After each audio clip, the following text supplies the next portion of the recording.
الحمد لله نحمده ونستعينه ونستغفره ونعوذ بالله من شرور أنفسنا ومن سيئات أعمالنا من يهديه الله فلا مضل له ومن يضلل فلا هادي له وأشهد أن لا إله إلا الله وحده لا شريك له وأشهد أن محمدا عبده ورسوله اللهم صل وسلم وبارك عليه وعلى آله وصحبه وسلم. We continue inshallah ta'ala with Kitab At-Tawheed. And we stopped at قوله باب ما جاء في التطير ما جاء في التطير. He says وقول الله تعالى ألا إنما طائرهم عند الله ولكن أكثرهم لا يعلمون وقوله قالوا طائركم معكم أئن ذكرتم بل أنتم قوم مسرفون. Chapter 28. What is said regarding belief in omens? At-Tawheed. Allah the Most Exalted said, Verily, their evil omens are with Allah, but most of them know not. Chapter 7, verse 131. Allah the Most Exalted said, They, the messengers, said, Your evil omens be with you. Do you call it evil omen because you are admonished? Nay, but you are a people, musrifun, transgressing all bounds by committing all kinds of great evil or great sins, and by disobeying Allah. So this chapter is about At-Tawheed, and At-Tawheed from At-Tiyara, which, as we heard, the omens or the evil omens.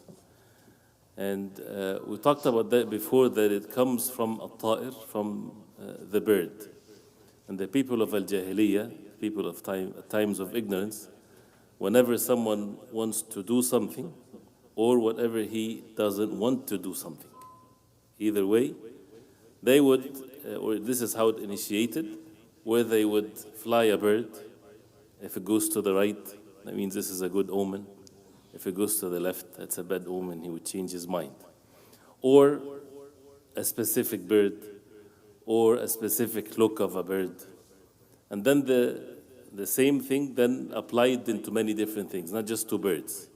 So the tiyara becomes a name or a terminology that refers to those who would believe in some physical matters as omens, where Allah subhanahu wa ta'ala did not create it for what they believe that it's for.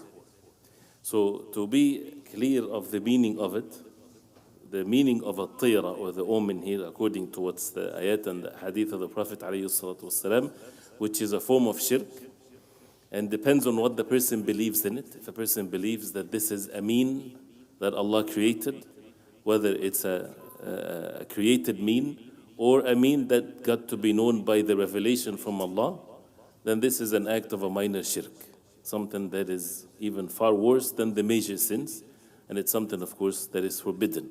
For someone to believe that in specific object being the creator of things, this is, of course, a major shirk, of course.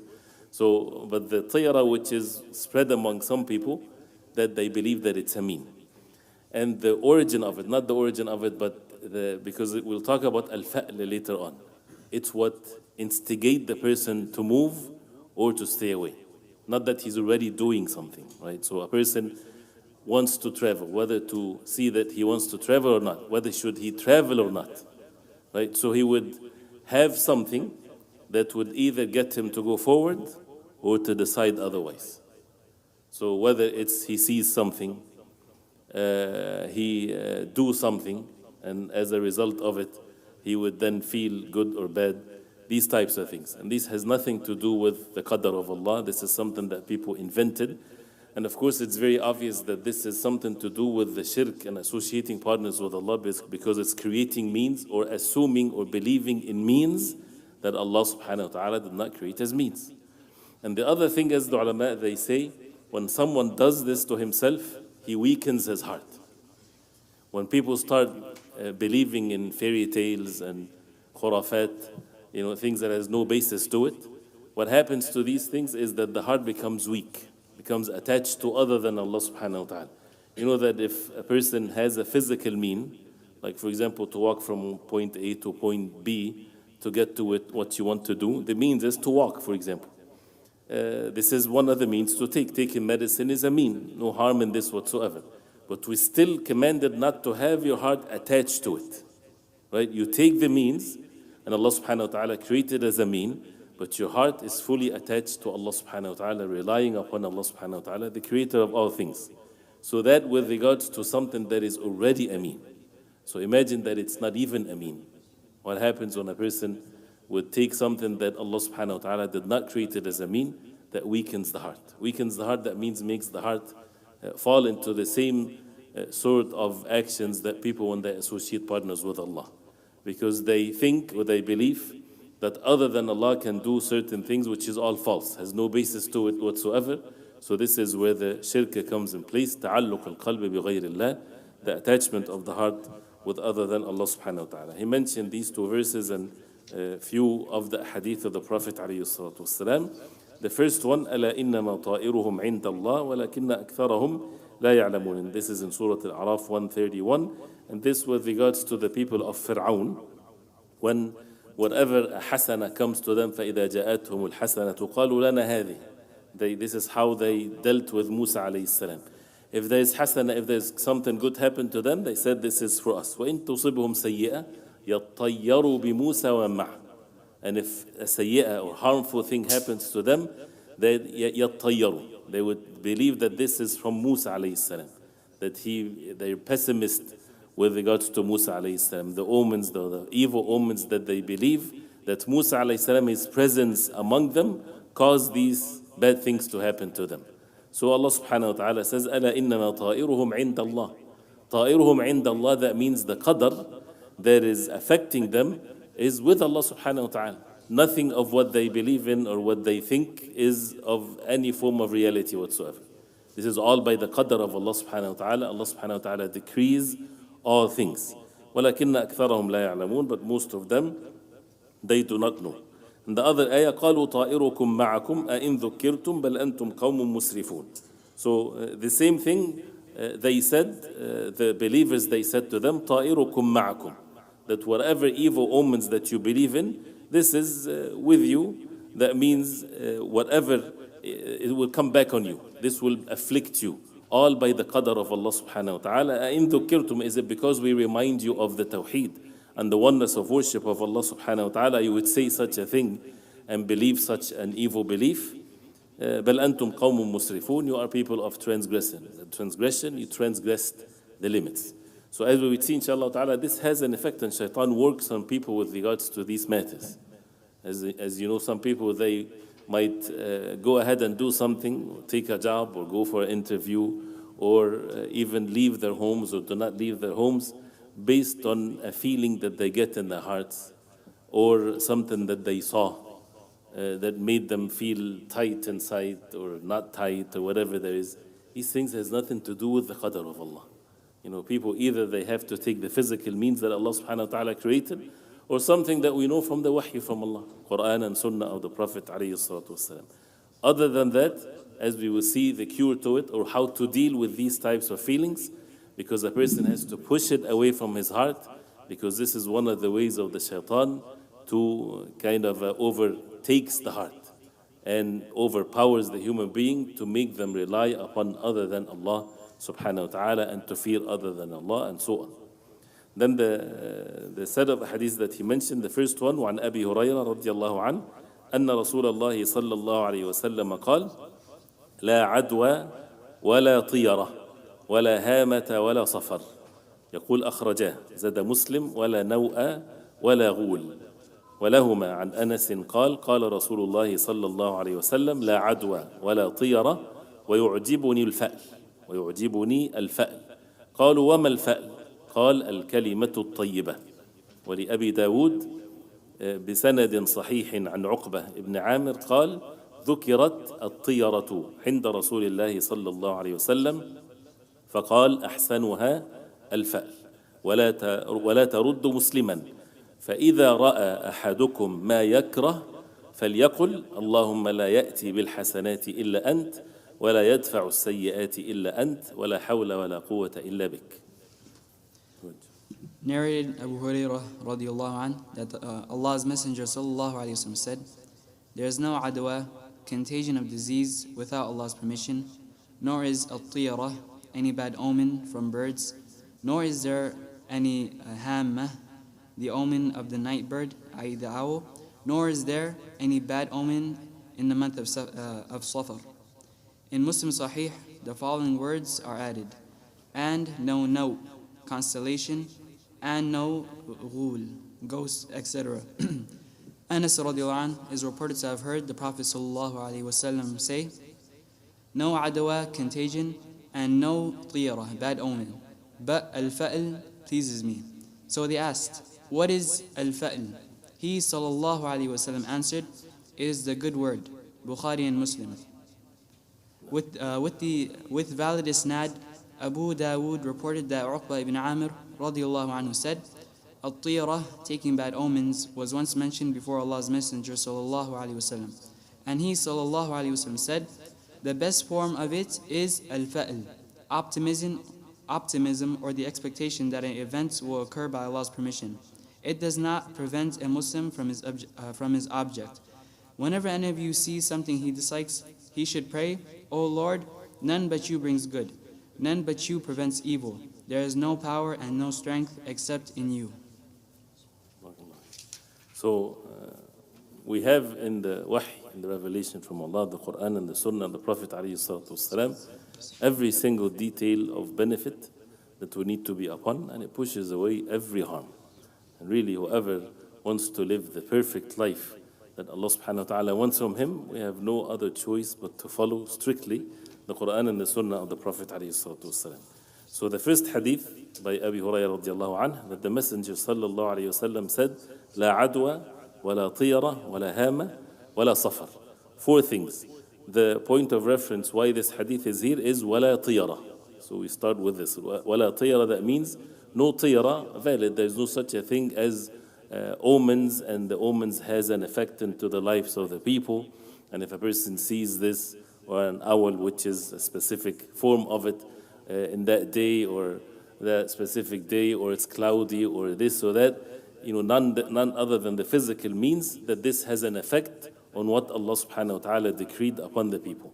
And the hadith very briefly, la adwa, there is no adwa, no disease would move from one person to the other by itself.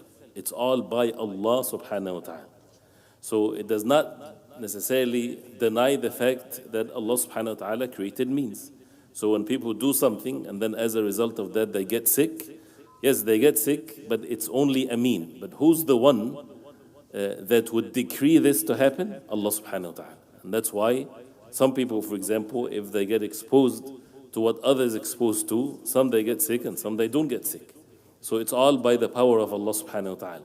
And as since the Prophet ﷺ, he said clearly, لا يورد ممرض على مصح. No sick person should go to acquaint himself with someone that is not sick, so that they don't, whether it's affect one another or there is no effect by itself, as we heard, so that no one would later on blame that it's because I met this person, or I shook hands with that person, or I hugged that person. This is bad if it happens, right? So you take the means before that to protect your heart from having the heart weakened as a result of one harmful thing happens to you. You say, it's because I visited this person. It's because I went to the Masjid on that day and people were sick, so now I'm sick. All of these statements are evil and bad, because that means the heart is not attached to Allah. Person would say, but we have to take the means. Take the means. Don't go to the place that you fear, if it's a valid fear, of course. Do not, as the hadith of the Prophet ﷺ, a sick person should not go meet someone that is not sick.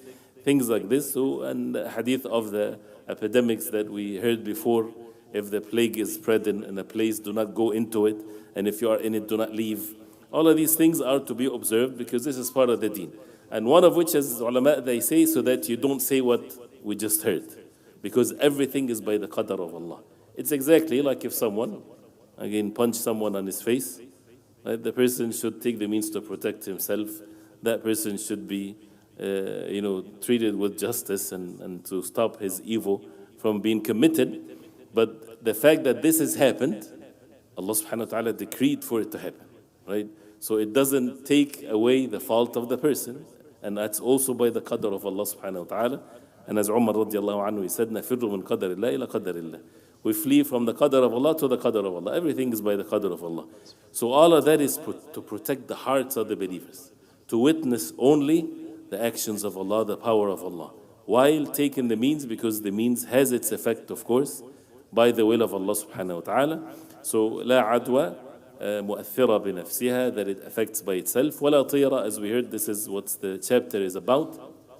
But الطيرة has no basis to it. There's no physical means. It's all people made up these types of omens and things like this. ولا هامة ولا صفر. Hama is one of the specific forms of the طيرة, which specifically deals with the owl. In the times of Jahiliyyah, and some people, they still, till nowadays, when they see an owl, they feel, oh, something bad is going to happen, right? This is a matter of shirk. The owl has nothing to do with what's evil or what's going to bring to the person or anything. They used to believe if an owl lays down on someone's house, that means someone is going to die on that day, or some disaster is going to happen, right? Where is that to do with the qadr of Allah? Nothing. It's just people invented something, and they start fearing something that has no existence to it whatsoever. So this is, then it falls into the minor shirk if a person believes that it's a mean. Wala safar. Safar is the month of Safar, that they used to also have this pessimism whenever the month of Safar comes. So they would feel bad, and that's why they would not travel in this month, out of the fear something bad is going to happen to them. Where did they come up with this? Is that a wahy from Allah, revelation from Allah? The answer is no. Is it a physical thing? Of course not. So that's why it's in the category of the minor shirk. And in the narration of Imam Muslim, wala naw wala ghul. No, no, and the la here, denying the fact that it exists, so it's negating it, so there's no existence to it, there's no reality to it, and also at the same time forbidding anyone from believing in these things. So a person has to be careful not to believe in these things, and if something comes into his heart, he pushes it away by knowing Allah subhanahu wa ta'ala with his names and attributes, and the fact that this has nothing to do with what afflicts the people. And sometimes even as a test from Allah subhanahu wa ta'ala, if someone sees something and then something bad happens to him. This, for those who have weak iman, they would link the two together. Oh, this is what happened, and because I saw this and because I saw that. It's a test and a trial from a person. So a person should rely upon Allah subhanahu wa ta'ala and believe in the qadr of Allah. And now, and this will be in the next, after a couple of chapters, which is the anwa, is when people would relate the stars to the weather or things that happens on the face of earth. And the Prophet ﷺ, he said, "La, no, the stars has nothing to do with the weather." So it's not by looking at the stars you'll predict what's going to happen, or the rain, or this and that. It's not a physical mean. And also at the same time with the tanjim that it will come, and we talked about the stars before, they are created for a specific reasons, as Allah subhanahu wa ta'ala, He's the most wise. But the stars has nothing to do with the affairs of the people. It does not affect the affairs of the people. So whoever believes that, that means he committed a minor shirk, because he believed that a mean is a mean when it's not a mean. Clear? So, and then the last word is ghul. Al-ghul is ghosts or monsters, right? And this is a serious matter. Why? Because there's no ghul. There's no monsters. Right? But if you ask any child, our children, you ask them about monsters, they would talk about monsters. Why is that? Because they get exposed to these things. Whether it's movies, whether it's ads, whether it's their friends, right?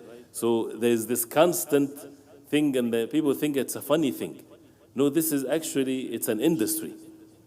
And part of that is to make the hearts weak, is to believe in some supernatural powers that has no reality to it, so the heart's attached to it, fear other than Allah, and don't take this lightly. Don't say, oh, what conspiracy theory and this and that. The Prophet ﷺ said, La ghul. There's no such a thing. And the Arabs in Jahiliyyah, and when you hear that, you would laugh at them, but still some people, they fall into the same thing. Whenever they would travel during the night, they would think that the ghosts will come out during the night when they're traveling, and they do all kinds of colors comes in front of their eyes, and they get scared and everything. So they would have to say certain things or to push away these things by giving qarabin, for example, or sacrifices to the leader of the jinn in the locality so that they protected from harms. And the matter goes on and on with worshipping even other than Allah subhanahu wa ta'ala. So the Prophet alayhi salatu wasalam, he said, لا غول.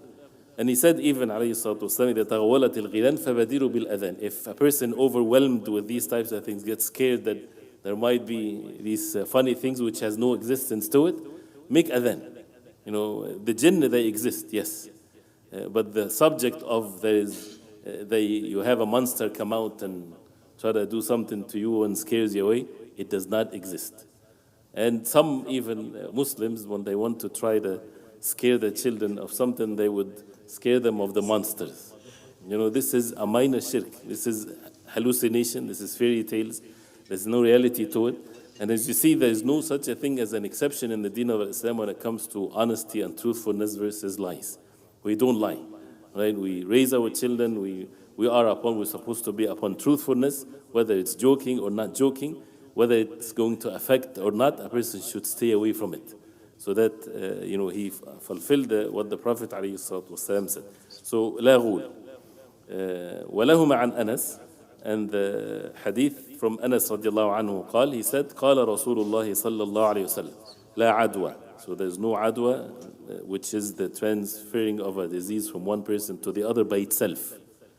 The adwa, or the virus, or whatever, is not a thing that has power in itself, that it does things based on its own power, right? Allah subhanahu wa ta'ala is the one that decrees these things, okay? As we said, this is one meaning. The other meaning is, which is a valid one, no adwa.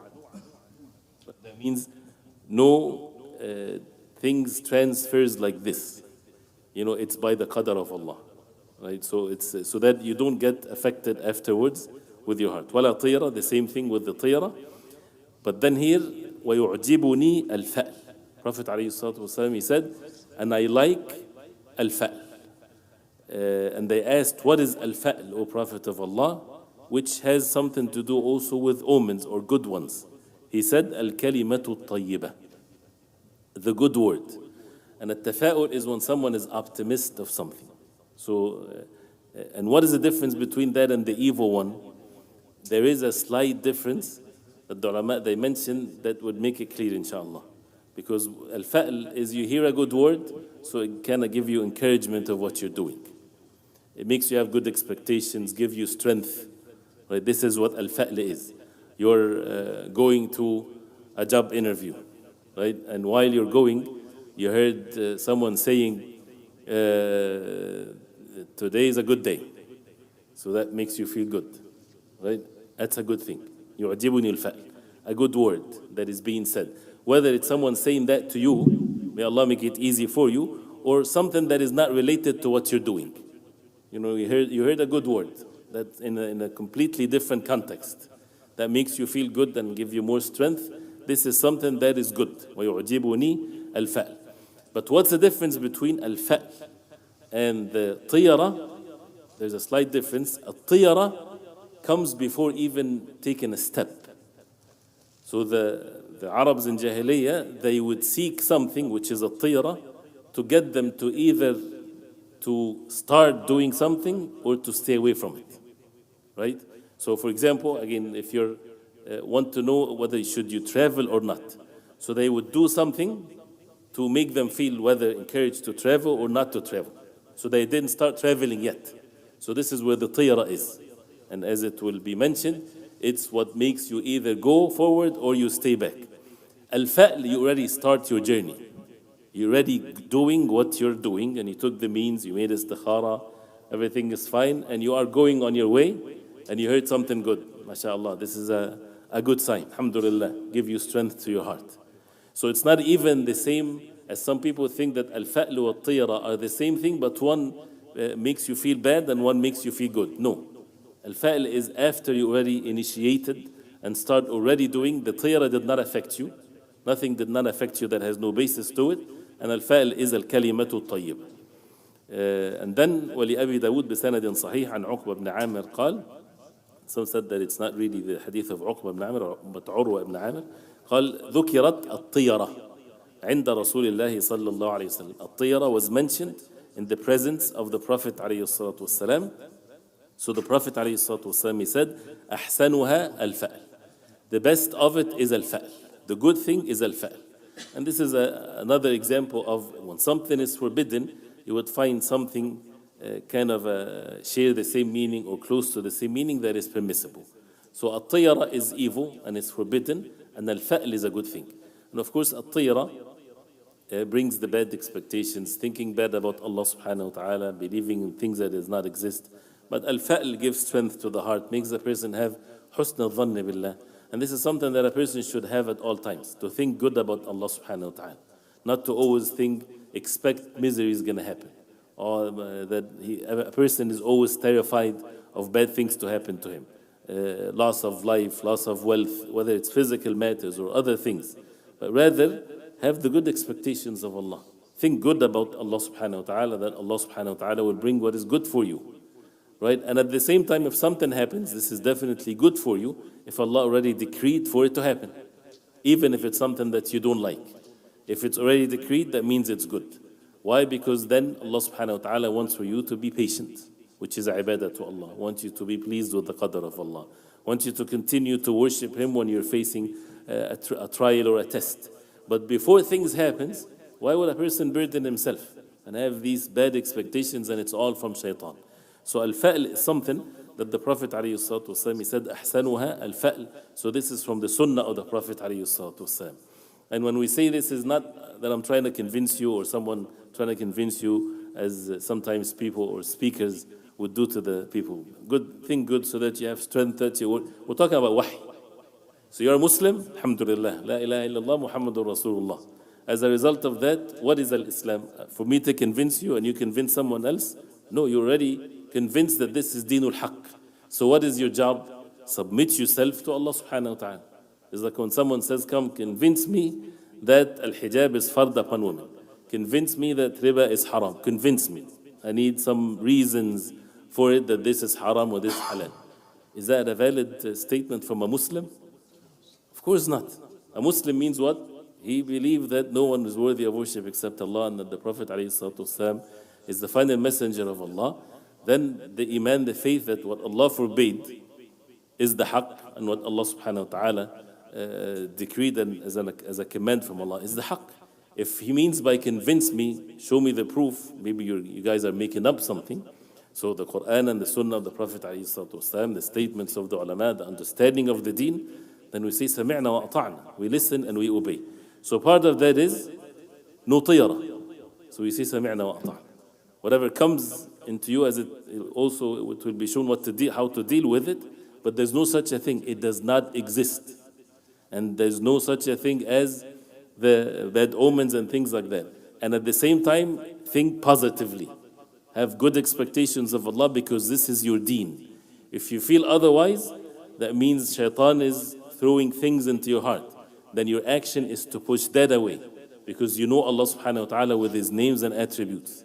And He's the most wise and He's the owner of all things, subhanahu wa ta'ala. So you deal with it as this is a command of Allah. So it's not just that you want to feel good. So then that's why the Prophet ﷺ, he said, وَلَا تَرُدُّ مُسْلِمًا. وَلَا تَرُدُّ مُسْلِمًا. Meaning at-tiyara, the feel of, or maybe something bad is going to happen to oneself on that day.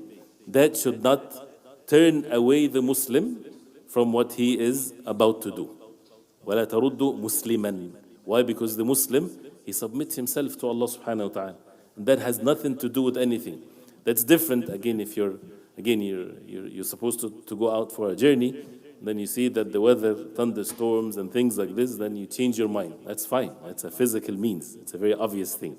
So you change your mind because of something physically is happening, not because of a feel that comes into your heart, or a cat that you saw, or a bird, or someone said a word. All of these things has nothing to do with the qadr of Allah subhanahu wa ta'ala. So that's why, as you see, this is deen. وَلَا تَرُدُّ مُسْلِمًا. Someone that submitted himself to Allah subhanahu wa ta'ala, it does not make him turned away physically from what he is doing, if it's something that is good for him. And that's the criteria to know whether a person is protected or not. Because the feelings in the heart, sometimes a person might be, a matter is confused to him. whether this is tiyara or not. What really matters is how are you acting based on what these feelings are. Does it make you stay back? Does it make you do things differently and strange? Then this is a bad sign. That means you're acting upon this tiyara. So that's why you should act normal without having any of this effect. And that's why the Prophet ﷺ, he said, فَإِذَا رَأَى أَحَدُكُمْ مَا يَكْرَهُ. If one of you saw what he dislikes, what he hates, he saw meaning in himself, or he saw something that he dislikes.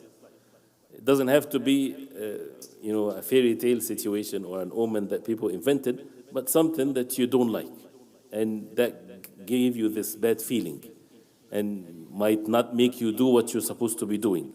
Then in that case you say, فَلْيَقُلْ. So this is a dua for a person to remember, to say it. اللهم لا يأتي بالحسنات إلا أنت ولا يدفع السيئات إلا أنت ولا حول ولا قوة إلا بك. Which means Allahumma means what? Ya Allah, O Allah. لا يأتي بالحسنات إلا أنت. No one will come would bring hasanat and goodness except you. And the more you read Quran and the hadith of the Prophet ﷺ, the more you would see that style of sentences that gives the meaning of al-hasr. This is one of the most exclusive way of saying something. You have negation and exception. And remember, La ilaha illallah. No one is worthy of worship except Allah. It does not leave a room for any exception because it has this negation, negates everything. None is worthy of worship. Illallah, except Allah subhanahu wa ta'ala alone. So here, in your dua, this is the aqidah, this is the belief, and then the dua. Oh Allah, la ya'ti. Al-ityan is when something comes. Bil hasanat. No hasanat will come, no one will bring, the hasanat doesn't come by itself. The good things does not come by itself. So no one will bring the hasanat illa ant, except you, O Allah. So no one. But this and that, no. No one will bring the hasanat except you. وَلَا يَدْفَعُ السَّيِّئَاتِ إِلَّا أَنْتَ. The same way. And no one will push away the harm إِلَّا أَنْتَ, except you, O Allah. وَلَا حَوْلَ وَلَا قُوَّةَ إِلَّا بِكَ. And there's no might and there's no power. There's no change from one state to the other except by you, O Allah subhanahu wa ta'ala. See the Tawheed in the dua. No room for anyone or any creation of Allah that the heart will be attached to it. And this is, by the way, not just in these things, in every matter in our life. And that does not negate the fact that a person take the means. Taking the physical means, taking the religious means, and the heart is upon this. Nothing of goodness would come except by Allah subhanahu wa ta'ala. Nothing of bad will be pushed away unless it's by Allah subhanahu wa ta'ala. And the human beings, if you want to have the perfect state in this life or in the hereafter, it's by these two things. You have things that you want for it to happen to you or to stay with you, versus things that you want to be pushed away from you or to be away from you from the start. This is how life is. And we talked about that before many times. If a person wants to have money to be able to sustain his life, mashallah, this is a good thing. But then if he has money and then he gets sick, what's the money is going to benefit him? So you want good things to happen and you want bad things to be pushed away. You want al-iman wa ta'a and to be obedient to Allah, and you want the shirk and the sins and so on to be pushed away. And this is always the perfect balance between both. And then the dua ends with وَلَا حَوْلَ وَلَا قُوَّةَ إِلَّا بِكَ. There's no hawl and there is no quwwah except by Allah subhanahu wa ta'ala. And then the last two narrations here, he says وَلَهُ من حديث ابن مسعود مرفوعا الطيرة شرك الطيرة شرك وما منا إلا ولكن الله يذهبه بالتوكل. يقول رواه أبو داود والترمذي وصححه وجعل آخره من قول ابن مسعود. ولأحمد من حديث ابن عمرو من ردته الطيرة عن حاجته فقد أشرك. قالوا فما كفارة ذلك؟ قال أن يقول اللهم لا خير إلا خيرك ولا طير إلا طيرك ولا إله غيرك. It is narrated from Ibn Mas'ud radiyallahu anh in a marfu' hadith, At-Tawheed is shirk. At-Tawheed is shirk. There is none among us who does not feel something in his heart about At-Tawheed, but Allah, due to deep trust in Him, removes it. This hadith was reported by At-Tirmidhi and Abu Dawood, and it is stated that its last part is the statement of Ibn Mas'ud. Ahmad reported from Ibn Amr the following hadith: Whoever is turned back by at-tira, bad omens, has committed shirk. They asked, what makes the atonement for such a sin? The Prophet ﷺ answered, to say, O Lord, there is no good except the good which you bestow. There is no evil except the evil which you decree. And there is no true God except you. وله من حديث الفضل بن عباس إنما الطيرة ما أمضاك أو ردك. That's the last thing. Fadl ibn Abbas radiallahu anh is reported to have said, At-Tiyarah is that which causes you to carry something out, or that which turns you back from your mission. Musnad Ahmad. And this is how the chapter ends with, which shows again the fiqh and the understanding of how the matter is presented. So in this hadith of Abdullah ibn Mas'ud, marfu'an, that means he attribute that to the Prophet alayhi salatu wasalam, that the Prophet alayhi salatu wasalam said it. At-Tiyaratu shirk, At-Tiyaratu shirk. At-Tiyara, shirk. That's why we get to know the rulings of it, that is shirk. Minor shirk if a person believes that it's a mean. So this is something to be avoided for a person to run away from it. Then, as it's mentioned, from the statement of Abdullah ibn Mas'ud, and he's a great companion of the Prophet ﷺ, and their statements when it's mudraj, it's called mudraj, hadith mudraj, that means you see it as if it's part of the hadith, but it's actually a statement of Abdullah ibn Mas'ud, which also something to be taken in consideration because he's the narrator of the hadith and he understood it in the proper way. So as part of what he said, وَمَا مِنَّا إِلَّا, there is no one of us unless, and there's nothing written here, unless what? Unless we have these types of feelings. So this is a normal thing to have.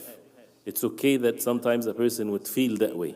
You feel tight, you feel something's going to happen, all of these types of things. So don't feel bad about yourself or that you're an evil person. He says, وَمَا مِنَّا إِلَّا, and that's also from the eloquence of speech. He doesn't have to say it explicitly, just it's already known what he's saying. None of us, unless, that means it happened to us. وَلَكِنَّ اللَّهَ, but then Allah subhanahu wa ta'ala يُذْهِبُهُ بِالتَّوَكُّلِ. But Allah subhanahu wa ta'ala removes it away with at-tawakkul, with ibadatul tawakkul, with the worship of Allah that you do when you rely upon Allah subhanahu wa ta'ala.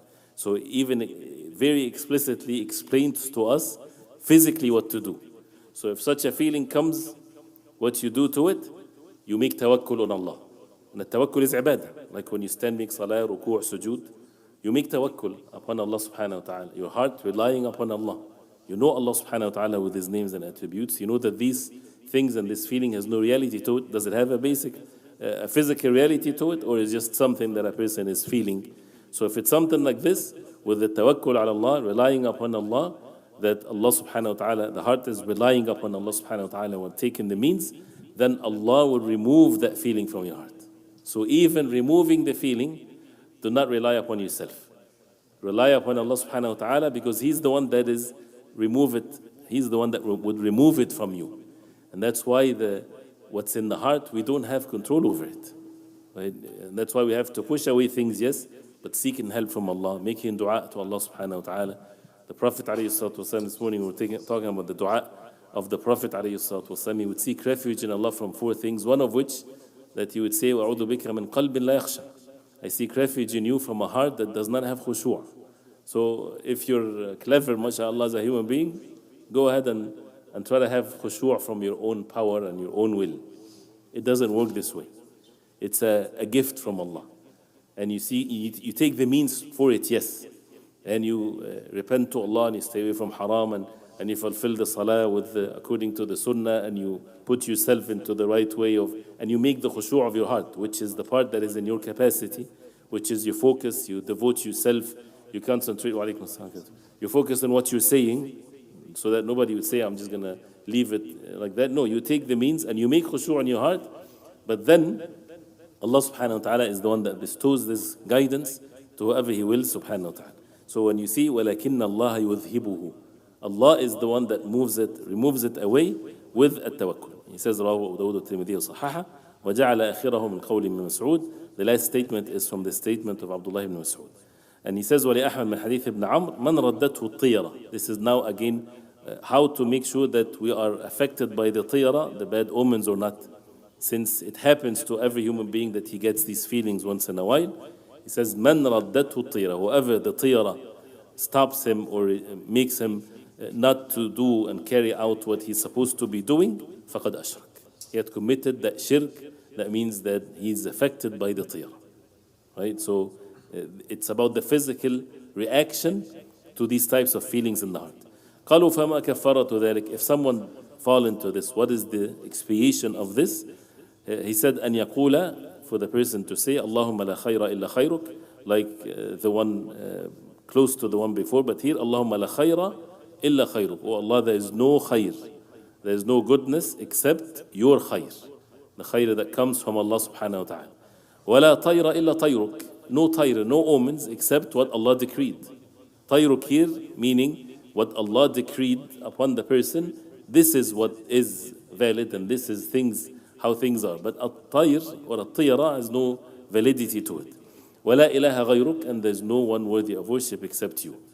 This narration, as the ulama they say, it's weak, but it's strengthened or given strength by the previous narrations. So there's no harm, of course, for it to be applied. And the last statement من حديث الفضل بن عباس إنما الطيرة ما أمضاك أو ردك. The same meaning. الطيرة, what is الطيرة? What got you to carry out what you're doing, or it made you stay away from what you're supposed to be doing. That means the طيرة affected you. So if it's only feeling and you still continue with what you're doing and you say اللهم لا خير إلا خيرك, or even to say the one before اللهم لا أتي بالحسنات إلا أنت ولا يدفع السيئات إلا أنت ولا حول ولا قوة إلا بك, and to have the strength in your heart, that tawakkul ala Allah, then you did not commit the evil sin of at-tiyara.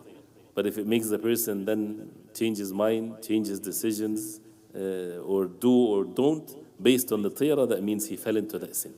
And if that happens, the kafara of it as we heard. Then the benefits, which is already included as we heard, التنبيه على قول ألا إنما طائرهم عند الله مع قوله قالوا طائركم معكم. The two verses that we talked in the beginning. نفي العدوى, denying al-adwa, the transferring of the disease. نفي الطيرة, the tiyara, which is again the omens. نفي الهامة, the owl that has an effect. نفي الصفر, the being pessimist because of the month of Safar. أن الفأل ليس من ذلك بل مستحب. الفأل, to have good expectations or good thinking or to be optimistic, this is not part of what's evil, this is a good thing. Mustahab, it's even recommended. Tafsir al-fa'l, the definition of al-fa'l and what does it mean, you hear a good word, and that's what the Prophet ﷺ used to like. Number 8, أن الواقع في القلوب من ذلك مع كراهته لا يضر بل يذهب الله بالتوكل. If something falls into your heart of that, even when you're hating it, then it does not harm you. So this is another benefit here. So if someone feels something in his heart, like the tiyara, the evil omen, you hate that, right? Which is a good sign that you hate it. And that does not harm you if that's the case, because Allah subhanahu wa ta'ala would remove it when you put the tawakkul, relying upon Allah subhanahu wa ta'ala. ذكر ما يقول من وجد, the dhikr, what to say when you find it, when you feel that. والتصريح بأن الطيرة شرك, clearly, explicitly mentioned that الطيرة shirk. This is associating partners with Allah. And tafsir al-tiyara al-madhmuma, the description or the explanation of what al-tiyara, which is condemned here as we heard, which what makes the person either stay away or go forward according to the tiyara or the evil omens. So this is with the subject of al-tiyara or the omens, which is, as we heard, it's a form of shirk, and that's why in the book of Kitab At-Tawheed mention all the different types of shirk. We ask Allah subhanahu wa ta'ala to protect us from that, inshallah. Should I go to the next chapter? The next one is a short chapter, inshallah. And it's one thing I want to mention is it's very important whenever we go through a book, and this is the way of the ulama, that they become very, to read the book or to teach the book the way that the author of the book intended for the book. So if the book is intended to be a big, long book and so much details, then it's to be treated the same that way. But if it's meant to be mukhtasar or something precise and there's a chapter with a title and then the hadith, just focusing on the shahid or the point of reference, and not to get into every single word to expand on it linguistically and religiously and fiqh benefits and aqidah benefits. A person loses the attention like this, especially that we're all beginners. So we should, take things in the right way so that we follow the ways of how to study the ilm, and then we go to the next level, and then the more details comes later, inshallah. So here, باب ما جاء في التنجيم, what came in التنجيم, and we'll hear what that means. He says, قال البخاري في صحيحه قال قتادة خلق الله هذه النجوم لثلاث زينة للسماء ورجوما للشياطين وعلامات يهتدى بها فمن تأول فيها غير ذلك أخطأ وأضاع نصيبه وتكلف ما لا علم له به. انتهى. يقول وكره قتادة تعلم منازل القمر ولم يرخص ابن عيينة فيه. ذكره حرب عنهما ورخص في تعلم المنازل أحمد وإسحاق. وعن أبي موسى قال قال رسول الله صلى الله عليه وسلم ثلاثة لا يدخلون الجنة مدمن الخمر وقاطع الرحم ومصدق بالسحر. يقول رواه أحمد وابن حبان في صحيح. That's the entire chapter. So go ahead, inshallah. Chapter 29. What is said regarding astrology? At-Tanjim. Al-Imam al-Bukhari rahimahullah recorded in his Sahih that Qatada radiallahu anh said, Allah created the stars for three purposes. The first, as ornaments of the heavens. The second, as missiles against the devils. The third, as signposts for the guidance of travelers. Whoever interprets otherwise is mistaken. Such a person is to lose his reward on the day of resurrection and takes upon himself that which is outside his knowledge. Harb has reported that the learning of the lunar phases was permitted. There was a statement before that. وَكَرِهَ قَتَادَةَ? I think they translated it afterwards. Oh, okay. Yeah. Harb has reported that the learning of the lunar phases was permitted by Ahmad and Ishaq, discouraged by Qatada, and prohibited by Uyayna. Abu Musa radiallahu anh is reported to have said that Allah's Messenger sallallahu alaihi wasallam said, three types of people will not enter paradise. The first, the habitual wine, alcohol drinker. Second, the believer in sorcery, and astrology is among it. And the third, the one who severs blood relations. Ahmed and Ibn Hibban has mentioned this hadith in his Sahih. So this is here the subject of a tanjim, and a tanjim from a najm is the star. So a tanjim is the act of believing or using the stars in a way that it's not created for or has no reality to it. So as also mentioned before, whether the knowledge of at-ta'thir, as they call it, versus at-tasyir. At-ta'thir, if someone believes that stars has something to do with the affairs of the people on the face of earth, the death of someone, the birth of someone, the universal things that happens in this earth or something like that, that is shirk. Because the nujum, the stars, has nothing to do with it. It's not a mean that Allah subhanahu wa ta'ala created for these types of things. But the other type of knowledge, which is okay, which is valid, the things that, as mentioned, for people to, one of which is mentioned in the hadith, for people to seek guidance from the stars, to know the position of it physically, even the names of it. There's benefit for a person to know the direction while they're traveling, as they used to do in the past. Things like this. This is okay, has a physical effect. So this is okay, it's permissible. And as we would see some of the details of Manazil Qamar, but here he starts with the statement of Imam Bukhari rahimahullah in his Sahih, that Qatada, he said, and he's from the Tabi'een, خَلَقَ اللَّهُ هَذِهِ النُّجُومِ لِثَلَاثٍ. Allah created the stars for three purposes. زِينَةً لِلسَّمَاءِ, because it's mentioned in the Quran, that it's adornment of the skies for people to see and to be amazed by the creation of Allah subhanahu wa ta'ala. وَرُجُومًا لِلشَّيَاطِينَ, and it shoots the shayateen, those who try to listen, as it's also mentioned in the Quran. وَعَلَامَاتِ يُهْتَدَى بِهَا, and signs for people to seek guidance from it, physical guidance, not religious guidance, but physical guidance of what's north versus south, things like this. All of that is valid. فَمَنْ تَأَوَّلَ فِيهَا غَيْرَ ذَلِكَ أَخْطَأ. Whoever tried to interpret it in a different way other than that, then he made a mistake. Why? Because there's no physical dalil or evidence for it, and there's no religious evidence that the stars has anything to do with what people might invent, and one of which is again predicting the future or things that happens on the face of earth and things like that with the knowledge of the stars and the position of the stars. This is something that is shirk, because creating or believing in a mean that Allah subhanahu wa ta'ala did not create as a mean. وَأَضَاعَ نَصِيبَهُ, that means he wasted his portion of rewards in the hereafter. It's a waste of life. And it's haram, of course. And nasib is the portion of rewards. That means it makes a person loses from his rewards as a result of the heart being attached to other than Allah in a sinful way. وَتَكَلُّفْ مَا لَا عِلْمَ لَهُ بِهِ. التكلف is to go out of one's way, wasting one's life in learning something that is not knowledge to be learned or for a person to learn, right? So as al-ilm is what? Al-ilm is knowledge. And not every knowledge is a benefiting knowledge. Right? So we have the ilmuddin, definitely this is what the real ilm is, and the benefiting knowledge is the knowledge of the wahy from Allah. The worldly knowledge is good if it's good. But if a person learns how to steal, for example, is that a good knowledge for him to learn? Of course not. That's a bad knowledge for him.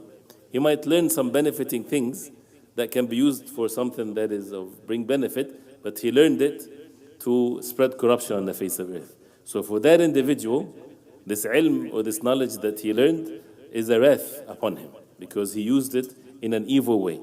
So the ilm in itself has to be benefiting, and also who is using it and who's learning it is another aspect to it.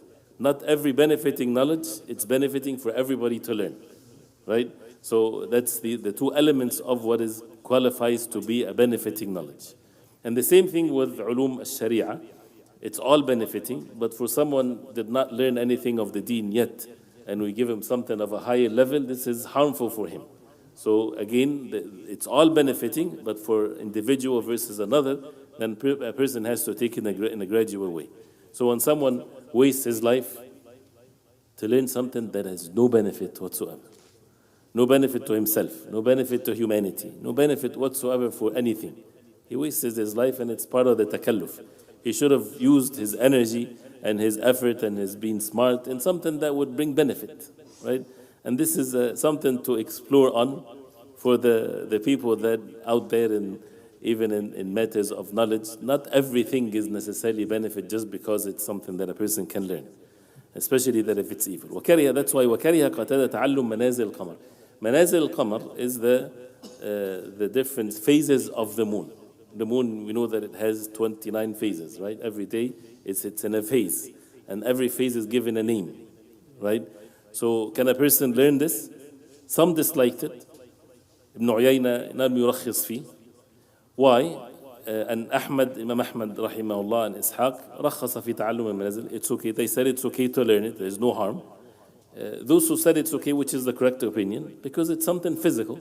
People can see that. Those who disliked it, not being haram, if it's a waste of time for some individuals, what they are going to benefit by learning the different phases of the moon. If the answer is nothing, then it is something disliked, because there's more important things for a person to learn. Or for those who said no, it's out of the fear that this can lead for people to believe in something that has no reality to it and no basis to it. So if that is avoided, then there's no harm. So, and the correct opinion here is that it's permissible to learn it. It's not something haram. It does not cause for a person to have shirk. It's exactly like the position of the stars again, without believing in something that has no reality to it. So at-tanjim again is the knowledge that makes people, they betray others or deceive others, claiming that they're fortune tellers and all of these types of bad things. And then the hadith of the Prophet ﷺ, ثلاثة لا يدخلون الجنة. 3 types of people, they would not enter Jannah. And before we continue, when we see these ahadith, what is best is to leave it the way like this, so that a person would have the fear of Allah. But if we have to say what protects the person from falling into the deviant ways of those who call others kuffar, by these people when they commit evil sins, they would call them kuffar because the hadith says they won't enter Jannah. This is evil. A person should not get into the subject of making takfir of others and calling them kuffar because the hadith says this. So in the concept of, or in the subject of al-aqidah, we need to learn that so that we don't fall into the ways of al-khawarij or the mu'tazilis and the like of them. They take these hadith and that's all they look when it comes to the nusus. So they, three types of people, they would never enter Jannah. That means what? That means they're kuffar. They will be in the hellfire. That means they're disbelievers. And they overlook the other ayat of the Quran and the hadith of the Prophet ﷺ that shows Muslim sinners, they would enter the Jannah of Allah subhanahu wa ta'ala. Some of them will be forgiven. Of those who are not forgiven, they're punished. Eventually they will enter Jannah. So this is in the subject of al-aqidah. But when we hear that some of the Salaf al-Salih, the early generations of Islam, they used to say, leave these hadith like this, meaning to have its effect in the heart. So that when someone hears this, okay, so if a person does not honor what Allah subhanahu wa ta'ala says, has weakness in his heart when it comes to the nusus, he might be at ease by doing these things. And if whoever lives, he will see, right? And I've seen these types of things. For example, ثلاثة لا يدخلون الجنة, three types of people that would not enter Jannah. مدمن الخمر. مدمن الخمر, al-mudmin is the one that is habitual, as we heard, someone addicted to it.